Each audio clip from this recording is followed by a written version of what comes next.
اللهم صل على سيدنا محمد وعلى آل سيدنا محمد وبارك وسلم۔ انسان جو کام بھی شریعت و سنت کے خلاف کرتا ہے اس کو گناہ کہتے ہیں۔ اس گناہ سے توبہ کرنا لازم ہوتا ہے۔ ارشاد باری تعالی ہے وَتُوبُوا إِلَى اللَّهِ جَمِيعًا أَيُّهَا الْمُؤْمِنُونَ لَعَلَّكُمْ تُفْلِحُونَ، اور اے ایمان والو تم سب کے سب اللہ کے سامنے توبہ کرو تاکہ تم فلاح پا جاؤ۔ چنانچہ ابن تیمیہ رحمۃ اللہ علیہ نے الایمان الاوسط ایک کتاب ہے، اس میں 10 اسباب بتائے ہیں جن سے انسان کے گناہ معاف ہوتے ہیں۔ یہ 10 اسباب ہمیں زبانی یاد ہونے چاہیے تاکہ ہم ان کے ذریعے سے اپنے گناہوں کی بخشش کا بندوبست کر لیں۔ سب سے پہلا سبب استغفار۔ استغفار کہتے ہیں کہ اپنے گزرے ہوئے گناہوں پر نادم ہونا۔ شریعت نے کہا الندم توبۃ، ندامت یہ توبہ ہے، اور حدیث مبارکہ میں ہے کہ قیامت کے دن سب سے زیادہ خوش انسان وہ ہوگا من وجد فی صحیفتہ استغفارا کثیرا، جس کے نام اعمال میں کثرت کے ساتھ استغفار لکھا ہوا ہوگا۔ تو ہمیں کثرت سے استغفار پڑھنا چاہیے۔ چنانچہ ایک شخص حضرت حسن اللہ عنہ کے پاس آیا، حضرت بہت گناہ گار ہوں، کوئی عمل بتائیں۔ فرمایا استغفار پڑھو۔ ایک اور آدمی آیا، حضرت بارش نہیں ہو رہی، کوئی عمل بتائیں۔ فرمایا استغفار پڑھو۔ پھر ایک آدمی آیا کہ حضرت بہت قرضہ چڑھ گیا، دعا کریں کہ کوئی اسباب بن جائیں رزق کے، مال کے، تاکہ قرضہ اتر جائے۔ فرمایا استغفار پڑھو۔ پھر ایک شخص آیا کہ حضرت دعا کریں اللہ مجھے بیٹا دے دے۔ فرمایا استغفار کرو۔ ایک آدمی آیا میرا باغ ہے، دعا کریں کہ میرا پھل زیادہ لگے۔ فرمایا استغفار کرو۔ ایک آدمی آیا میری کھیتی باڑی کی زمین ہے، دعا کریں پانی اندر سے نکل آئے۔ فرمایا استغفار کرو۔ اب سننے والا حیران کہ مختلف لوگ مختلف ضروریات آ کر بیان کرتے رہے، سب کے لیے ایک ہی جواب۔ تو اس نے پوچھا کہ حضرت کیا مسئلہ؟ تو فرمایا کہ دیکھو یہ جواب میں نے اپنی طرف سے نہیں دیا، قرآن مجید سے دیا ہے۔ اللہ تعالی ارشاد فرماتے ہیں قرآن مجید میں فَقُلْتُ اسْتَغْفِرُوا رَبَّكُمْ إِنَّهُ كَانَ غَفَّارًا۔ تو سب سے پہلے استغفار کرنے سے گناہوں کی بخشش ہوتی ہے۔ يُرْسِلِ السَّمَاءَ عَلَيْكُمْ مِدْرَارًا، تمہارے اوپر اللہ بارشیں برسائے گا۔ وَيُمْدِدْكُمْ بِأَمْوَالٍ، اللہ مال کے ذریعے تمہاری مدد کرے گا۔ وَبَنِينَ، اور بیٹوں کے ذریعے مدد کرے گا۔ وَيَجْعَلْ لَكُمْ جَنَّاتٍ، اور اللہ تعالیٰ تمہیں درختوں پہ پھل زیادہ عطا کرے گا۔ وَيَجْعَلْ لَكُمْ أَنْهَارًا، اور اللہ تعالیٰ تمہارے لیے زمین سے چشمے جاری فرما دے گا۔ آپ اگر غور کریں تو ہماری روز مرہ کی جو پریشانیاں ہیں وہ انہی میں سے ہیں۔ کوئی بیٹے کے لیے پریشان، کوئی کاروبار کے لیے پریشان، کوئی قرضوں کی وجہ سے پریشان۔ اس کا مطلب یہ کہ اگر ہم استغفار کرنے کی عادت ڈال لیں تو ہمیں کسی اور عمل کی ضرورت ہی نہیں ہے، اور یہ عمل قرآن مجید میں بتایا گیا ہے۔ یہ پروردگار عالم کا کلام ہے۔ ہم استغفار کم کرتے ہیں، کم از کم 100 مرتبہ صبح اور شام استغفار کا کرنا معمول بنا لینا چاہیے۔ آپ لوگ ڈرائیو کرتے ہیں اپنے دفتر جاتے ہوئے تو راستے میں جو آدھا گھنٹہ لگتا ہے اس میں کیا کرنا ہوتا ہے؟ بعض لوگ نعت سن لیتے ہیں، تلاوت سن لیتے ہیں، وہ بھی عبادت ہے، لیکن اس سے زیادہ بہتر یہ ہے کہ انسان خود پڑھے کچھ۔ تو اگر اس دوران آپ استغفر اللہ ہی پڑھتے رہیں تو سینکڑوں دفعہ استغفار نامہ اعمال میں لکھا جائے گا، اور اگر پورا پڑھ لیں استغفر اللہ ربی من کل ذنب و اتوب الیہ تو یہ سونے پہ سہاگے والی بات ہے۔ اپنے ٹائمنگز کو ایسے ایڈجسٹ کریں کہ اس میں درود استغفار کثرت کے ساتھ آپ پڑھ سکیں، کیونکہ حدیث پاک میں یہ فرمانا کہ قیامت کے دن وہ بندہ بہت خوش ہوگا جس کے نام اعمال میں استغفار زیادہ ہوگا۔ دوسرا سبب ہے توبہ۔ توبہ اور استغفار بہت قریب قریب ہیں، ان میں لائن آف ڈیمارکیشن ڈالنا تھوڑا ڈیفیکلٹ ہے، مگر علماء نے لکھا ہے کہ استغفار پچھلے گناہوں پہ ریپینٹنس کو کہتے ہیں، اور توبہ آئندہ گناہوں کو کمٹ نہ کرنا، اس کی کمٹمنٹ کرنا، عزم کرنا، اس کو کہتے ہیں۔ توبہ عزم جازم، ایک عہد کرنا کہ میں نے آج کے بعد گناہ نہیں کرنا، یہ توبہ کہلاتا ہے۔ تو گویا توبہ کا تعلق آئندہ گناہ نہ کرنا، استغفار کا تعلق پاسٹ کے ساتھ ہے کہ میں نے جو کیا برا کیا، اللہ بس میری غلطی کو پلیز معاف کر دیں، اس کو استغفار کہتے ہیں۔ اور یہ استغفار کا حکم اللہ رب العزت نے اپنے حبیب صلی اللہ علیہ وسلم کو دیا، فسبح بحمد ربک واستغفرہ، حکم ہے، صیغہ ہے امر کا۔ اللہ کے محبوب صلی اللہ علیہ وسلم کو اگر یہ حکم ہے تو سوچئے پھر ہمیں استغفار کرنے کی کتنی ضرورت ہے۔ توبہ ہر بندے پہ کرنی ضروری، چنانچہ کافر ہے تو وہ کفر سے توبہ کر کے مسلمان بن جائے، مومن ہے گناہوں سے توبہ کر کے نیک بن جائے۔ جو نیک ہے وہ جو اپنے اعمال کے اندر غفلت ہوتی ہے، نماز کی غفلت، ذکر میں غفلت، تلاوت میں غفلت، اس غفلت سے توبہ کرے، اور جو کہے کہ جی میں تو اس سے بھی توبہ کرتا ہوں، تو بھئی ہم جو اعمال کرتے ہیں یہ اس کوالٹی کے تو نہیں کہ اللہ تعالیٰ کے ہاں قبولیت پا سکیں۔ اب پھر استغفار کرنا کہ اللہ اس کو قبول کر لیجئے، کیونکہ اللہ کے محبوب صلی اللہ علیہ وسلم نے فرمایا ما عبدنا کا حق کا عبادتک، اے اللہ ہم نے عبادت نہیں کی جیسے عبادت کرنے کا حق تھا۔ اگر سید الاولین والآخرین صلی اللہ علیہ وسلم یہ فرماتے ہیں، ہم کس کھیت کی گاجر مولی ہیں، ہماری عبادتیں کیا عبادتیں ہیں؟ تو استغفار کرنا، توبہ کرنا ہم میں سے ہر بندے پر لازم ہے۔ تیسری چیز جس سے کہ گناہ معاف ہوتے ہیں، الحسنات الماحیہ، نیکیاں۔ جو انسان نیک اعمال کرتا ہے تو گناہ دھل جاتے ہیں۔ نیک اعمال کی مثال صابن کی ہے، گناہوں کی مثال میل کی سی ہے۔ صابن جتنا زیادہ لگتا ہے اتنا میل دھل جاتی ہے۔ ان الحسنات یذہبن السیئات، یہاں شیطان دھوکہ دیتا ہے۔ مثلا اگر کوئی بچہ تعلیم پا رہا ہے مگر کوئی گناہ بھی کرتا ہے، تیرے علم کا کیا فائدہ، گناہ تو چھوڑتا نہیں۔ بھائی اگر گناہ کرتے ہیں تو علم تو الٹا ان گناہوں کو دھوئے گا، وہ علم ہی چھڑوا دیتا ہے تاکہ دھونے کا مسئلہ ہی نہ رہے۔ اب عورت سوچے گی میں پردہ تو کرتی نہیں، نمازوں کا کیا فائدہ؟ یہ دھوکہ ہے شیطان کا۔ بھئی آپ نمازیں پڑھتی رہو، اس نمازوں کی برکت سے اللہ پھر پردے کی بھی توفیق دے دیں گے۔ تو نیکی نہیں چھوڑنی چاہیے کبھی بھی، یہ سوچ کے جی میں اچھا تو ہوں نہیں، کیا فائدہ؟ فائدہ ہے۔ جب اللہ فرما رہے ہیں کہ نیکیاں گناہوں کو دھو دیتی ہیں، بھئی گناہ تو ہم چھوڑتے نہیں اور نیکی آرام سے چھوڑ دیتے ہیں، یہ کہاں کی لاجک ہے؟ تو اس لیے نیکی بھاگ بھاگ کے کرنی چاہیے۔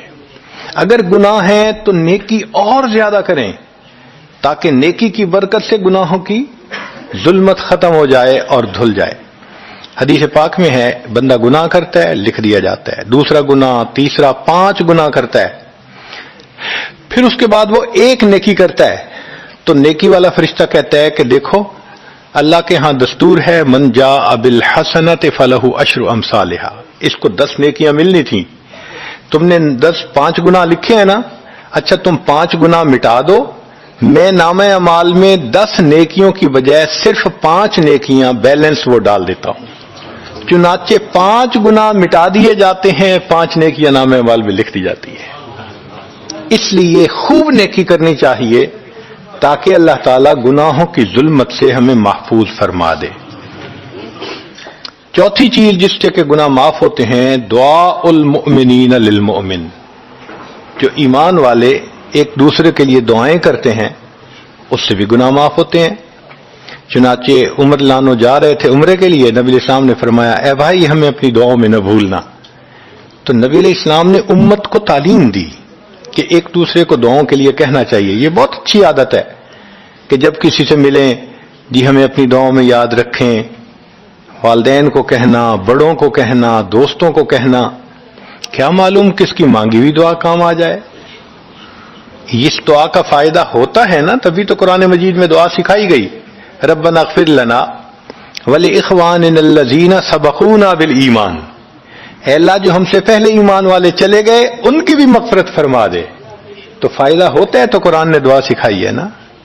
تو ایمان والوں کی دعاؤں سے دوسرے ایمان والوں کو فائدہ ہوتا ہے۔ حدیث پاک میں ہے دوست کی دعا دوست کے پیٹھ پیچھے رد نہیں کی جاتی، کیوں؟ اس میں خلوص ہوتا ہے۔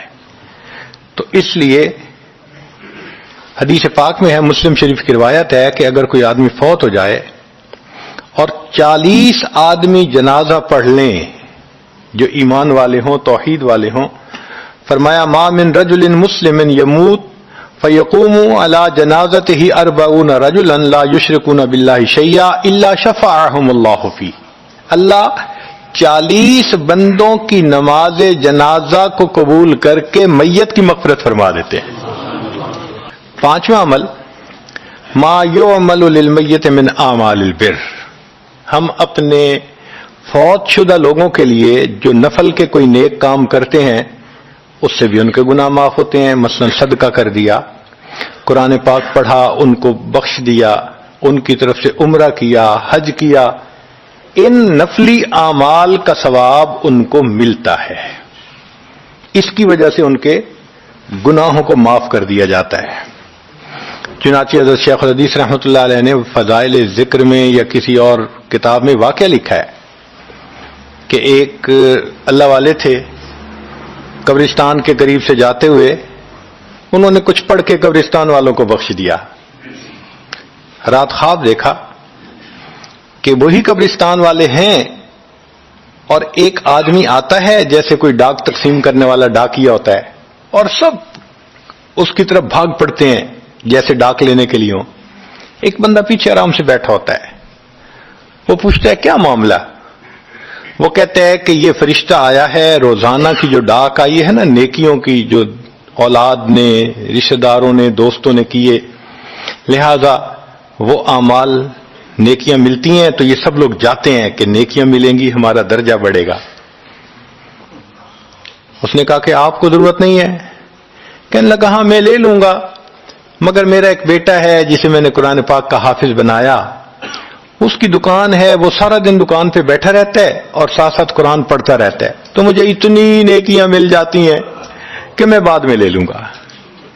اس نے کہا بیٹا کہاں؟ اس نے کہا فلاں جگہ دکان ہے۔ وہ اللہ والے جب وہاں گئے اگلے دن تو دیکھا کہ ایک نوجوان ہے اور وہ بیٹھا ہوا ہے، گاہک آتا ہے تو اس کو سودا بیچ دیتا ہے، جب گاہک کوئی نہیں ہوتا تو وہ قرآن پڑھنا شروع کر دیتا ہے۔ تو وہ سمجھ گیا کہ میرا خواب سچا تھا، اس بچے کے قرآن پڑھنے سے اس کے والد کو خوب بینیفٹ مل رہا ہے۔ کچھ عرصے کے بعد دوبارہ پھر اسی قبرستان کے قریب سے گزرے، پھر انہوں نے کچھ پڑھ کے بخش دیا۔ رات خواب میں دیکھا کہ اب جب تقسیم ہوا تو سب بھاگے تو وہ بندہ بھی بھاگا۔ انہوں نے کہا آپ بھی بھاگ رہے ہو؟ کہنے لگا ہاں میں اس لیے بھاگ رہا ہوں کہ میرا وہ بیٹا فوت ہو گیا، اب مجھے قرآن پڑھ کے بخشنے والا کوئی ایسا ہے نہیں، تو جو عام ایمان والوں کا ثواب آتا ہے میں بھی اسی میں سے اپنا حصہ لینے کے لیے جا رہا ہوں۔ تو ایمان والوں کے ان اعمال کا ثواب بھی ملتا ہے، اور اصل میں یہ اسی بندے کا اپنا عمل ہوتا ہے۔ یہ ذہن میں رکھنا کہ جو ایمان والے پڑھ کے بخشتے ہیں نا، اس کا ثواب کیوں ملتا ہے؟ اس کا اپنا عمل۔ دیکھو اس نے نیکوں سے تعلق جوڑا۔ وہ بھی تو ہوتے ہیں جن کے مرنے کے بعد پیچھے ریچھ کتے کی لڑائی کرواتے ہیں، میلے لگواتے ہیں، موسیقی کی محفلیں ہوتی ہیں، وہ بھی تو ہوتے ہیں نا، تو ان کو کچھ نہیں ملتا۔ اس بندے نے نیکوں سے محبت کی، یہ اس کا اپنا عمل ہے، اس کی محبت کی وجہ سے اب یہ لوگ اس کو پڑھتے ہیں، اللہ اس کو ثواب پہنچا دیتے ہیں، تو اس کے اپنا عمل ہے اصل میں۔ چھٹی چیز جس کی وجہ سے گناہ معاف ہوتے ہیں، المصائب التی یکفر اللہ بها الخطایا فی الدنیا، دنیا میں انسان کو جو مشکلات، تکلیفیں، مصیبتیں پہنچتی ہیں ان کی وجہ سے گناہ معاف کر دیے جاتے ہیں۔ کوئی مصیبت دنیا میں پہنچتی ہے، گناہ معاف ہوتے ہیں۔ چنانچہ نبی علیہ السلام تشریف فرما تھے، چراغ بجھ گیا، نبی السلام نے فرمایا انا للہ و انا الیہ راجعون۔ ام المومنین عائشہ صدیقہ نے پوچھا، اے اللہ کے حبیب صلی اللہ علیہ وسلم یہ تو پڑھتے ہیں جب کوئی آدمی فوت ہو جاتا ہے۔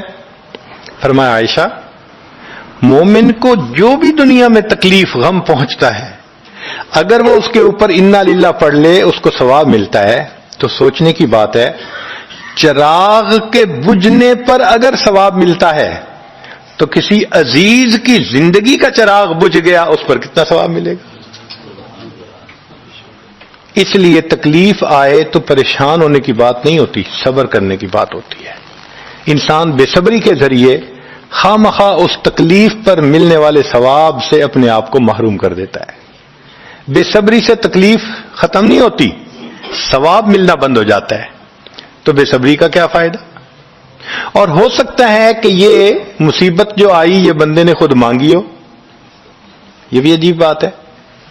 آپ کہیں گے جی کوئی بندہ مصیبت تو نہیں مانگتا، ہاں ہو سکتا ہے مانگی ہو۔ کیسے کہ دعا مانگی، اللہ مجھے قیامت کے دن میرے محبوب صلی اللہ علیہ وسلم کے ہاتھوں حوض کوثر کا جام عطا کر دینا، اللہ نے دعا قبول کر لی، عمل تو ہے نہیں کہ یہ نعمت نصیب ہو، تو اب کیسے ملے گا؟ اللہ تعالی بیماری، مصیبت، پریشانی کچھ اس کے اوپر بھیج دیتے ہیں۔ اگر یہ بندہ اس پر صبر کر لیتا ہے، اس کو بہانہ بنا کر اللہ اس کو وہ نعمت عطا فرما دیتے ہیں۔ چنانچہ ایک بزرگ تھے، 70s میں تھے، بیوی بھی اسی طرح، بہت نیک تھی بیوی بھی۔ بیوی نے کہا کہ میرا بڑا دل چاہتا ہے کہ نبی علیہ الصلوۃ والسلام کا دیدار نصیب ہو، میں بڑا درود شریف پڑھتی ہوں، نفل پڑھتی ہوں، مگر مجھے واضح زیارت نہیں ہوئی، آپ کو کوئی عمل آتا ہو تو بتا دیں۔ انہوں نے کہا عمل آتا ہے، کرو گی؟ کہا بالکل کروں گی۔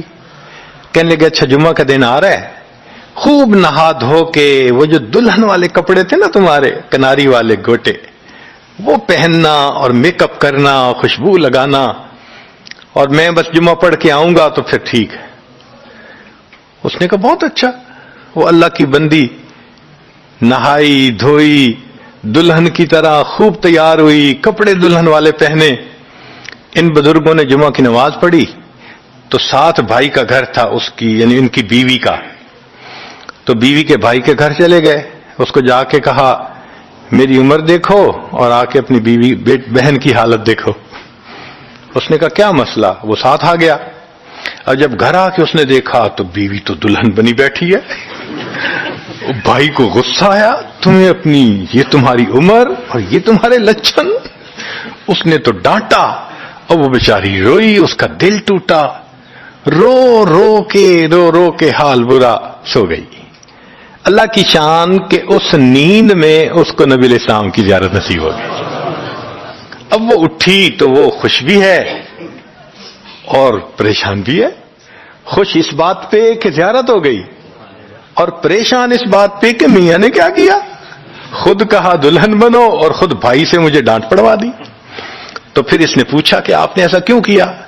انہوں نے کہا دیکھو میں تمہاری زندگی کو قریب سے جانتا ہوں، میں نے تمہیں اتنا پیار محبت سے رکھا ہے کہ تمہیں زندگی کے کوئی تکلیف نہیں پہنچنے دی میں نے، تم نے عبادت کی انتہا کی ہے، مگر کچھ نعمتیں ہوتی ہیں جو دل ٹوٹنے پہ ملتی ہیں، تو تمہارا تو کبھی دل ٹوٹا نہیں، تو میں نے ایک بہانہ بنایا کہ تمہیں کہا دلہن بنو، بھائی کو شکایت لگا دی، اس نے ڈانٹ پلا دی، تمہارا دل ٹوٹا، اللہ کو رحم آ گیا، اللہ تعالیٰ ٹوٹے دلوں پر رحم فرما دیتے ہیں۔ تو ممکن ہے کہ یہ مصیبت، یہ پریشانی اللہ کی طرف سے ہمارے لیے انعام کا سبب بن کے آئی ہو۔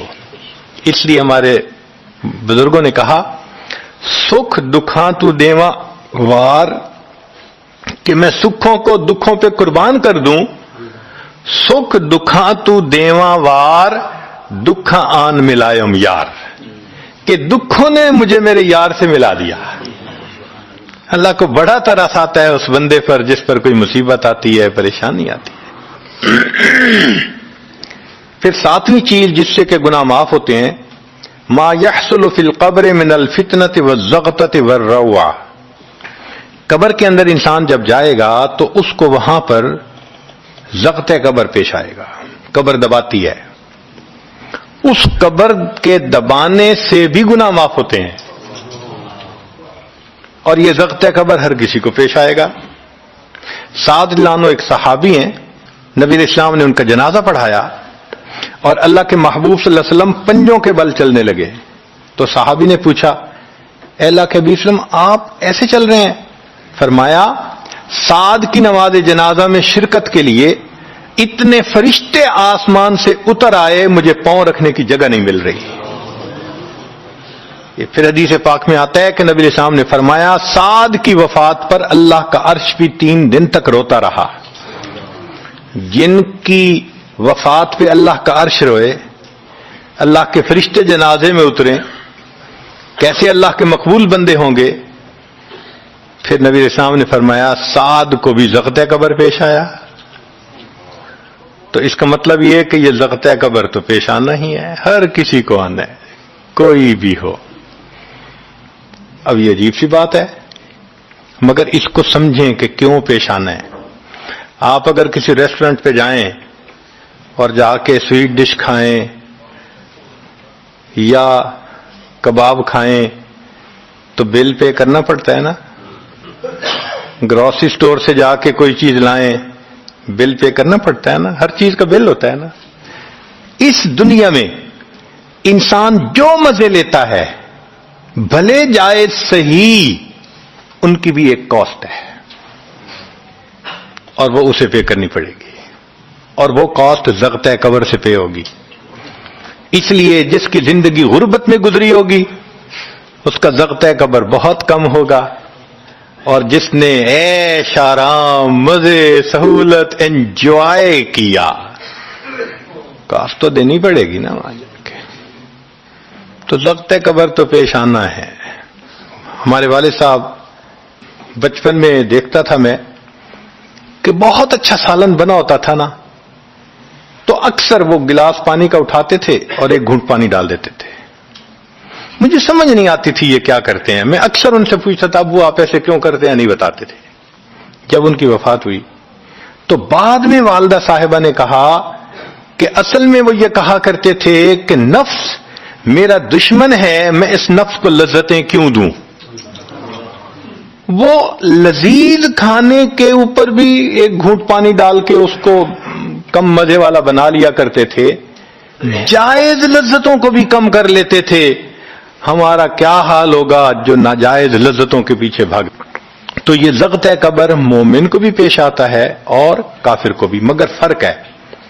کافر کو پیش آئے گا کہ حدیث پاک میں آتا ہے دائیں طرف کی پسلیاں بائیں طرف اور بائیں کی پسلیاں دائیں طرف، یوں پسلیاں توڑ کے رکھ دیں گے. اور مومن کو بھی زغط قبر پیش آئے گا، مگر مومن کو زغط قبر تکلیف نہیں دے گا اتنی اگر نیک ہوا. کیوں؟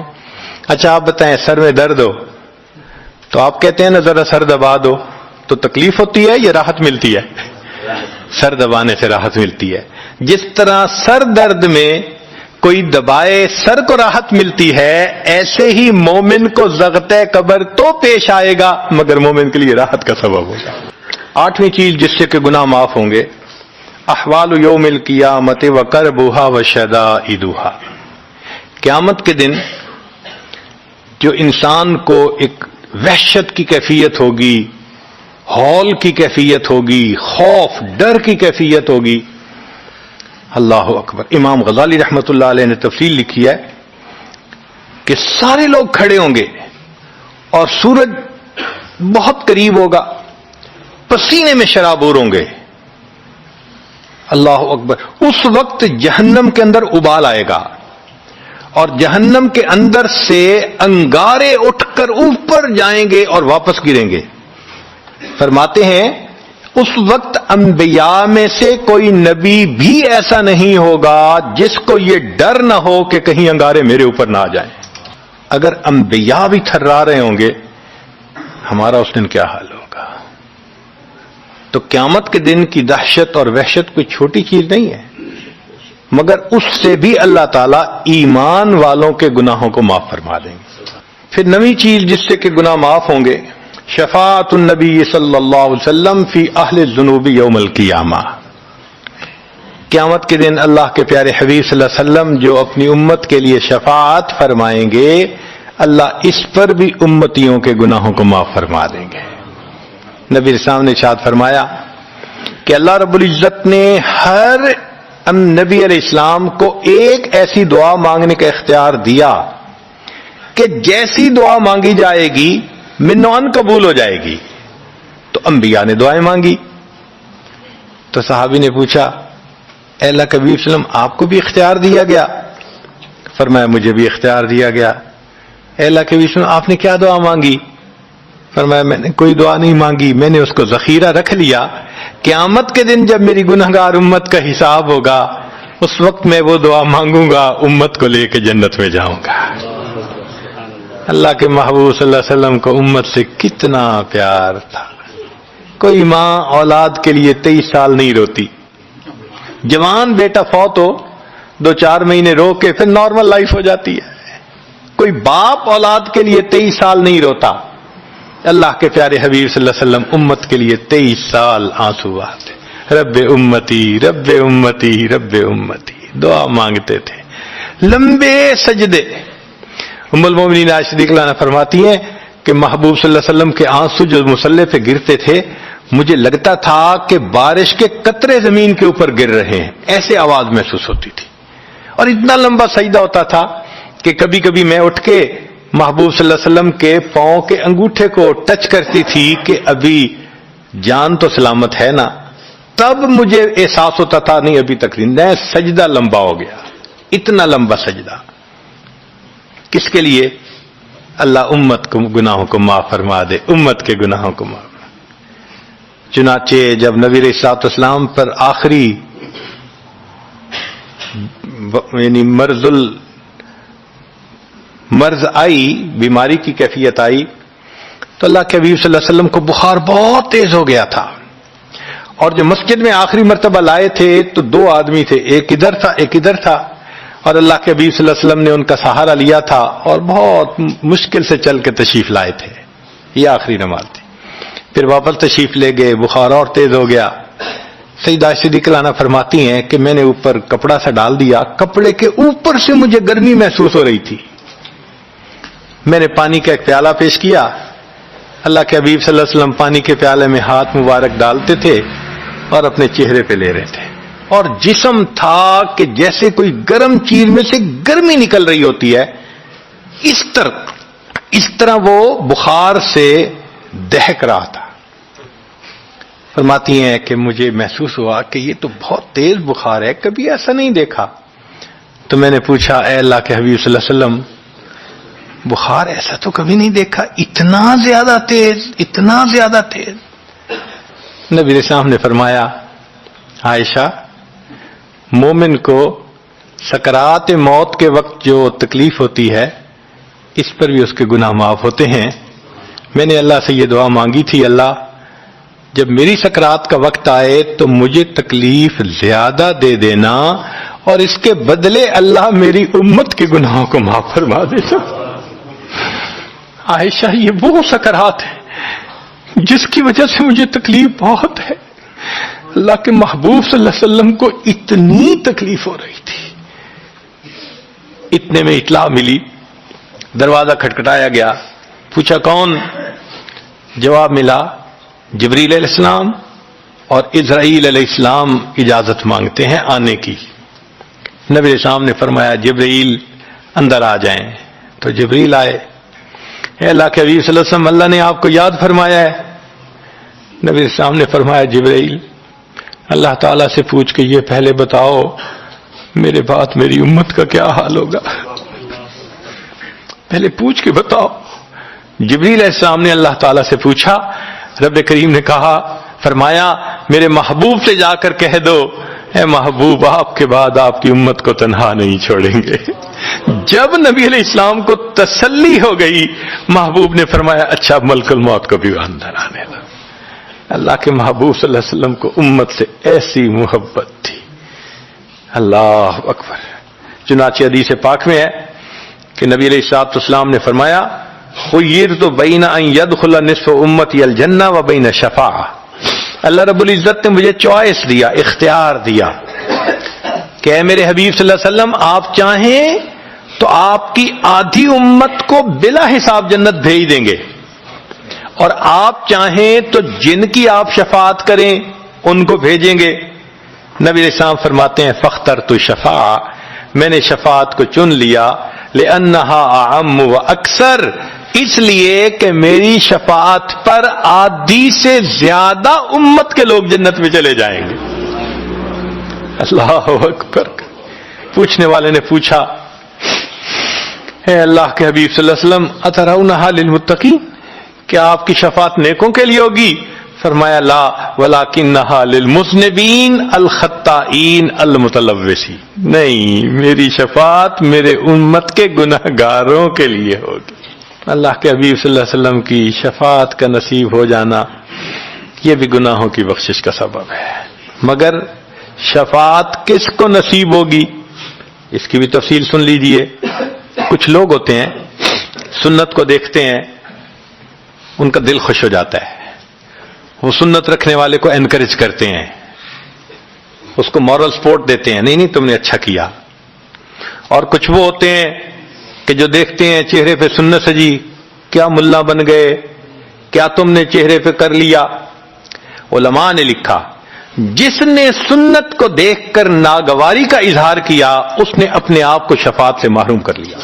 یہ نہیں ہے کہ ہم سنت کا مذاق بناتے پھریں اور ہمیں شفاعت نصیب ہوگی، نہیں، احترام ہو دل میں سنت کا۔ نبی علیہ الصلوۃ والسلام کی ایک ایک سنت پہ قربان ہو انسان، جب یوں محبت ہوگی تو پھر نبی علیہ الصلوۃ والسلام کی شفاعت بھی ان کے لیے ہوگی۔ 10واں سبب جس سے کہ گناہ معاف ہوں گے، رحمت اللہ و عفوہ و مغفرتہ بلا سبب من العباد۔ قیامت کے دن انبیاء کرام شفاعت کریں گے، بخشش ہوگی، پھر علماء کریں گے، شہداء کریں گے، پھر سب جنتی شفاعت کریں گے، حتیٰ کہ کوئی ایسا نہیں رہے گا کہ جو کسی اور کی شفاعت کرے، اور وہ لوگ جہنم میں ہوں گے کہ جن کا کوئی جنتی واقع بھی نہیں ہوگا۔ اللہ اکبر، سالوں وہ جہنم میں جلتے رہیں گے، جلتے رہیں گے۔ پھر ایک وقت آئے گا کہ ان میں سے جن کے دل میں تھوڑا سا بھی ایمان ہوگا نا، اگرچہ اس کی شفاعت کرنے والا کوئی نہیں ہوگا، ان کو بھی اللہ بخشنے کا سبب بنائیں گے۔ وہ کیسا ہوگا؟ حدیث پاک میں آتا ہے کہ یہ جو ایمان والے ہوں گے نا، ان کے اور کافروں اور مشرکین کے درمیان جو دیوار تھی نا آگ کی، اس کو ذرا ٹرانسپیرنٹ اللہ بنائیں گے۔ تو مشرکین دیکھیں گے اور کہیں گے اوہ ہم تو جل ہی رہے تھے، اور تم تو کلمہ پڑھتے تھے، تم بھی یہاں جل رہے ہو۔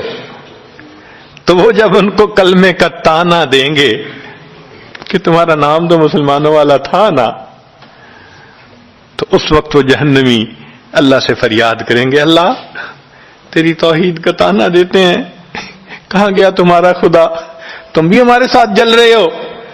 جب وہ فریاد کریں گے، اللہ تعالیٰ جبرائیل علیہ السلام کو فرمائیں گے جبرائیل جاؤ، جس کے دل میں ذرہ برابر بھی تمہیں ایمان نظر آتا ہے اس کو بھی جہنم سے نکالنا، ان کو بھی جہنم سے نکال دیا جائے۔ پھر اس کے بعد وہ بچیں گے کہ جن کا ذرہ ایمان بھی نہیں فرشتے کو نظر آئے گا، مگر اللہ فرمائیں گے انبیاء نے بھی شفاعت کر لی، شہداء نے بھی، علماء نے بھی، جنتیوں نے بھی، اب میں اپنی رحمت کا اظہار کرتا ہوں، میں بھی تو بندوں سے محبت کرتا ہوں۔ حدیث پاک میں ہے ثلاث حشیات، یوں کر کے اگر گندم ہونا اور انسان دونوں ہاتھوں کو ایسے کرے تو اس کو لپ کہتے ہیں، لپ بھرنا۔ تو اس میں ہزاروں چاول کے دانے آ سکتے ہیں. سوچئے اللہ رب العزت لپ بھریں گے تو وہ کتنی بڑی ہوگی؟ کھربوں لوگ ہوں گے. ایک لپ کو بھر کے نکالا جائے گا، پھر دوسری کو نکالا جائے گا، پھر تیسری لپ بھر کے نکالیں گے. پھر ایک حوض ہوگا، کہا جائے گا جہنمی کو اغتسل فی ھذا الغدیر، اس حوض کے اندر تم جاؤ غسل کرو. جب وہ غسل کریں گے بالکل ان کے جسم صحیح سلامت ہو جائیں گے. پھر اللہ تعالیٰ ان کو جنت عطا فرمائیں گے، مگر ان کے ماتھے پر لکھا ہوا ہوگا اتقاء الرحمن، کہ رحمان نے اپنی رحمت سے ان کو رعایتی پاس کر دیا. وہ جنت میں جائیں گے. اب جو جنت میں جائیں گے تو جنتی لوگ ان کے ساتھ ملیں گے، خوش ہوں گے، مگر کہیں کہیں کوئی ان کو کہے گا ہم تو اللہ کے فضل سے سیدھا آ گئے، تم تو آیا فلاں جگہ سے آئے ہو نا، رعایتی پاس ہو. اب جب ان کو رعایتی پاس کا تانا ملے گا تو ان کو عجیب لگے گا. پھر ایک وقت آئے گا کہ یہ سب اتقاء الرحمن اللہ کے سامنے فریاد کریں گے، اللہ آپ نے اپنی رحمت سے جہنم سے نکال دیا، جنت بھیج دیا، یہ جو مہر ایک لگا دی یہ بھی تو اتار دیجئے نا. تو اللہ تعالیٰ ان کی مہر کو ختم فرمائیں گے اور یہ جنت میں رہنے لگ جائیں گے. امام غزالی رحمت اللہ علیہ اس واقعے کو نقل کرنے کے بعد لکھتے ہیں میرا کوئی عمل ایسا تو نہیں کہ میں امید کروں کہ میں جنت چلا جاؤں گا، کاش اللہ مجھے ان اتقاء الرحمن میں شامل فرما لیتے، کاش کہ اللہ تعالیٰ مجھے ان اتقاء الرحمن میں شامل فرما لیتے. بے گناہوں میں چلا زاہد جو اس کو دیکھنے، مغفرت بولی ادھر آ میں گنہگاروں میں ہوں، وہ کرشمے شان رحمت نے دکھائے روز حشر، چیخ اٹھا ہر بے گناہ میں بھی گنہگاروں میں ہوں. اللہ اکبر. حضرت قاری طیب صاحب رحمۃ اللہ علیہ ایک کتاب میں لکھتے ہیں اتنا اللہ کی رحمت کا ظہور ہوگا، اتنا ظہور ہوگا اس دن، ایک ایسا وقت آئے گا کہ شیطان بھی سر اٹھا کر دیکھے گا، اسے بھی امید لگے گی شاید میری بھی مغفرت کر دی جائے. وَكَانَ بِالْمُؤْمِنِينَ رَحِيمًا. اللہ تعالیٰ قیامت کے دن اپنی رحمت کا اظہار فرمائے. اللہ کرے قیامت کے دن اللہ کی رحمت سے ہمارا کام بن جائے.